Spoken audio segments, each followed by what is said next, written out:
Olá, estudantes! Sejam bem-vindos a mais uma aula interdisciplinar aqui no Se Liga na Educação.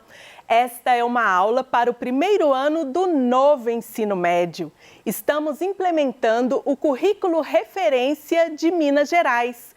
Comigo agora estão o intérprete de Libras, Daniel Costa, e os professores Fernando Figueiredo, que é professor de História aqui no Se Liga na Educação, e o professor Israel Carvalho, que é arte educador e professor na Rede Estadual de Minas Gerais.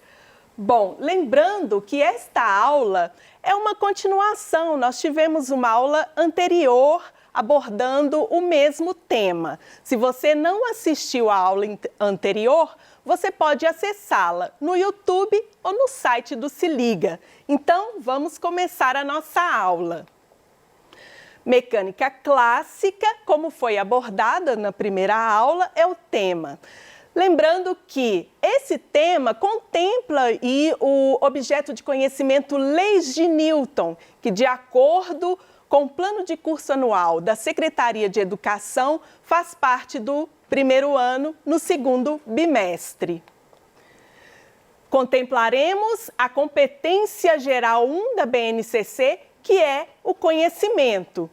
Também desenvolveremos competências socioemocionais, imaginação criativa, empatia, curiosidade para aprender.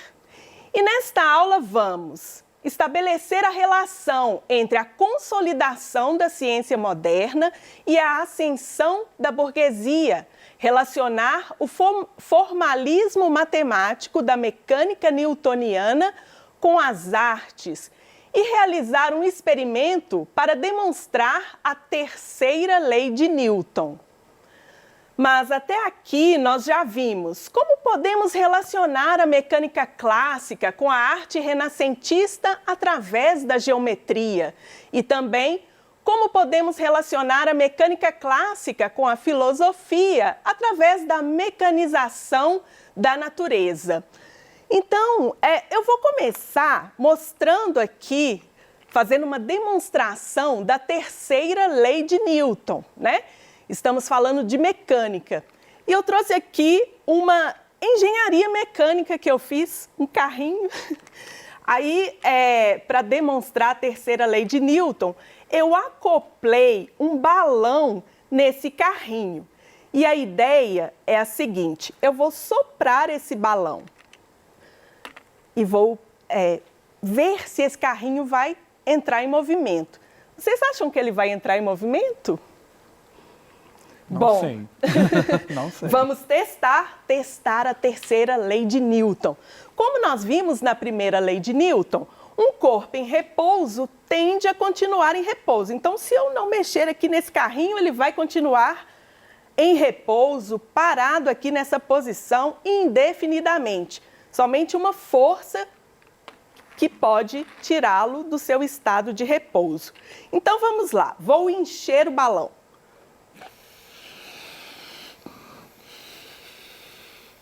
Vamos ver se ele vai entrar em movimento. Como vocês perceberam, o carrinho entrou em movimento. Mas o que aconteceu aqui? Foi um par de forças de ação e reação. Lembram? Terceira lei de Newton. Se um corpo A exerce uma força em um corpo B, o corpo B reage e exerce uma força na mesma direção, sentido contrário e de mesmo módulo. Então, como nós percebemos, o balão, quando estava cheio, eu soltei o canudo, então o ar pôde ser expelido aqui pelo canudo. Ao sair, o ar empurrou essa massa de ar que está em volta do carrinho para trás e essa massa de ar empurrou o carrinho para frente. Então, um par de forças de ação e reação. Lembrando que essas forças atuaram na mesma direção, horizontal. Uma força foi empurrando a massa de ar para trás e a outra força foi para frente, empurrando o carrinho, e por isso ele entrou em movimento. Então, testamos aqui a terceira lei de Newton. Professor Fernando, na aula passada, nós vimos que a mecânica clássica está inserida no que chamamos de ciência moderna, que iniciou-se no movimento que foi conhecido como renascimento científico, inserido no renascimento cultural.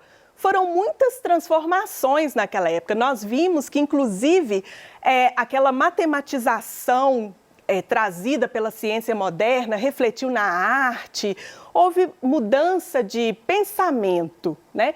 E naquela época, Newton, século XVII, né? Muitas transformações sociais também, não é isso? Estava emergindo uma nova classe social. E como que essa nova classe social se comportou diante desse surgimento, ressurgimento e valorização do conhecimento científico? Muito bem, Suzana. Então vamos lá, né, falar sobre isso daí, né?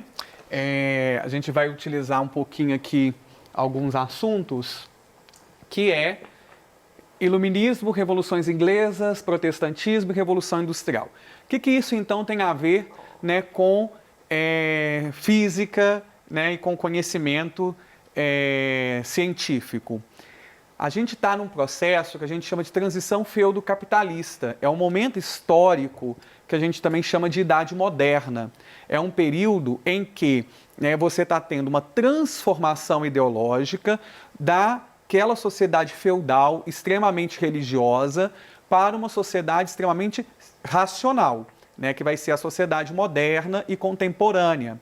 Então, lá no século XIV, século XV, nós temos o chamado Renascimento científico, em que vários conhecimentos que a gente utiliza hoje na matemática, na física, na astronomia e etc., nas engenharias como um todo, eles vão ser trazidos. A gente tem um momento da expansão marítima. Essa expansão marítima, os europeus eles vão entrar em contato com conhecimento de outros povos, né, dos povos africanos, conhecimentos mais aprofundados ali, né, do desenvolvimento da ciência islâmica, e depois, né, com a chegada na América, você também vai ter, né, a absorção de conhecimentos produzidos pelos povos indígenas aqui da América.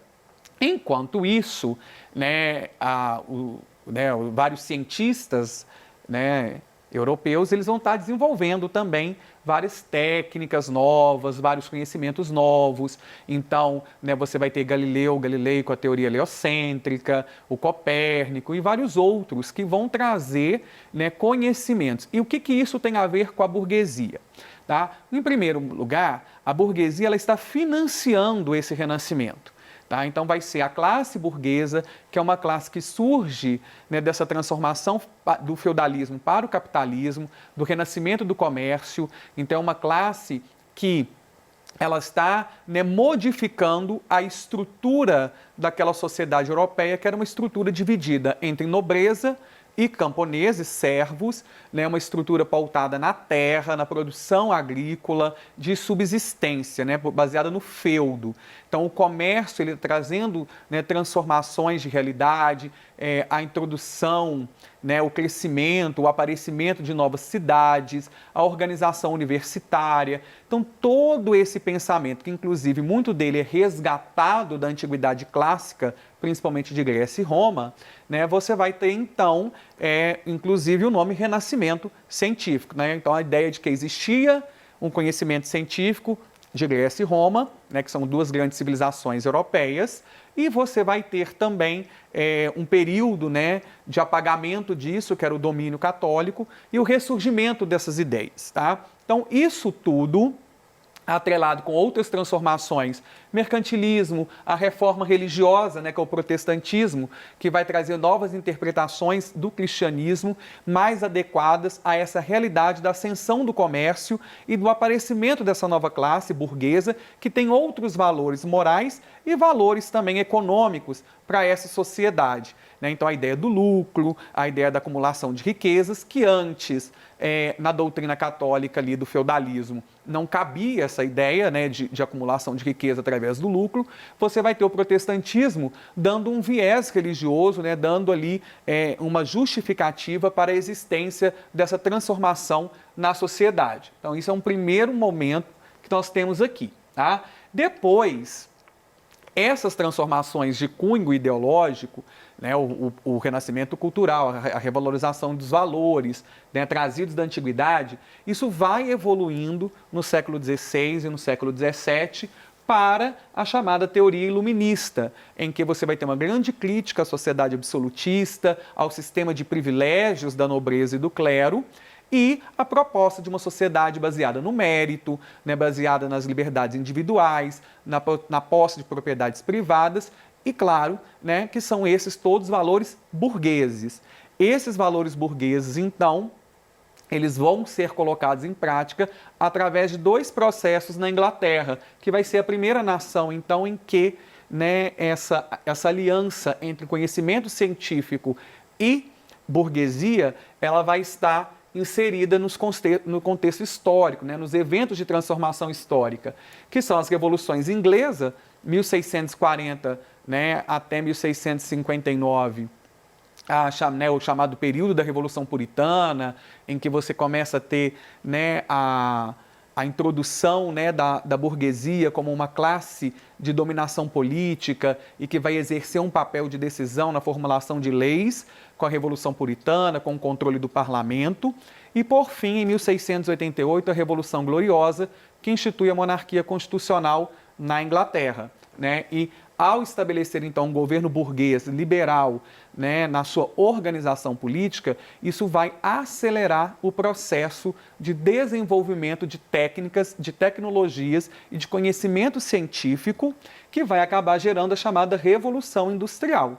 Então, todo esse conhecimento que vai ser produzido naquele momento e financiado, né, pelas famílias, né, pela classe burguesa como um todo, vai acabar gerando, né, o processo de industrialização na Inglaterra por volta, né, do ano 1750. E é aí que se insere, né, o Sir Isaac Newton, né, porque ele vai estudar, né, em universidades da Inglaterra, né, ele deixou, né, em momentos da vida dele, ele deixou de trabalhar, né, nas terras da família, ali com a família dele, para poder estudar, né, e dessa forma ele vai adquirindo conhecimento, ele vai pensando, e toda aquela circulação de conhecimento, junto com esse ambiente propício criado pela burguesia de financiamento de ideias, isso vai permitir então, né, que a gente tenha, né, tanto conhecimento que ele gerou e que vai permitir, inclusive, né, o processo do avanço industrial naquele momento até os dias de hoje, certo? Ok, e olha que interessante, professor. Todo esse conhecimento que o Isaac Newton produziu nessa época foi registrado em uma grande obra dele, que foi publicada em 1687. Ele registrou aqui nos Princípios Matemáticos da Filosofia Natural. Naquela época, eles tratavam a física como filosofia natural. Então, Newton escreveu nessa sua grande obra, que é uma das obras mais famosas da ciência moderna, todas as leis da sua mecânica. Ele trouxe aqui a teoria da gravitação universal, as leis do movimento. Ele trouxe toda a linguagem matemática para essa nova ciência, para essa ciência moderna. Então, a partir daí, essa linguagem matemática também passou a fazer parte da sociedade. E por isso, eu quero fazer aqui uma interdisciplinaridade com as artes. Podemos afirmar que o formalismo matemático, que se expandiu desde os princípios de Newton até os dias de hoje, manifestou-se também nas artes, professor Israel? Sem dúvida. Deixa eu ir até aí para mostrar um pouquinho disso. Ok. E, olá, alunos. É muito legal de falar sobre essa contextualização, porque quando a gente relaciona o renascimento cultural, todo esse aspecto onde a gente fala de um resgate cultural, em se tratando de resgatar a cultura grega clássica, a gente precisa perceber todo esse ciclo que a arte ela desenvolve até chegar na modernidade. E aí essa modernidade, a gente pode se dizer que é a contemporaneidade, abordando esse movimento, esse aspecto onde a arte vai transitar entre os aspectos filosóficos, científicos, matemáticos, culturais no modo geral. A gente volta para o início da Idade Média. Então, pensando lá no início da Idade Média, a gente tem uma abordagem cultural relacionada com a religiosidade. Então, a filosofia religiosa, ela vai demonstrar, aplicando na cultura estética, um abandono ou uma negação, a princípio, da cultura clássica. Essa cultura que tinha sido alcançada esteticamente, primando pela beleza, pela proporcionalidade, pelo naturalismo, vai ser abandonado, como, por exemplo, nessa pintura religiosa, relacionando, né, figuras da religião cristã. Com o aspecto dessa introdução do cientificismo ou a cultura científica, a gente percebe na estética artística a aplicação do conhecimento matemático, a proporcionalidade, o naturalismo, sendo resgatado desse período clássico greco-romano que o Fernando muito bem colocou anteriormente. E aí a gente vê na obra do Rafael Sanzio a aplicação desses conceitos, abordando o mesmo tema anteriormente falado na arte gótica, onde a gente vê figuras religiosas sendo apresentadas de maneira onde a beleza humana, o humanismo, ele volta a ser observado como sendo importante.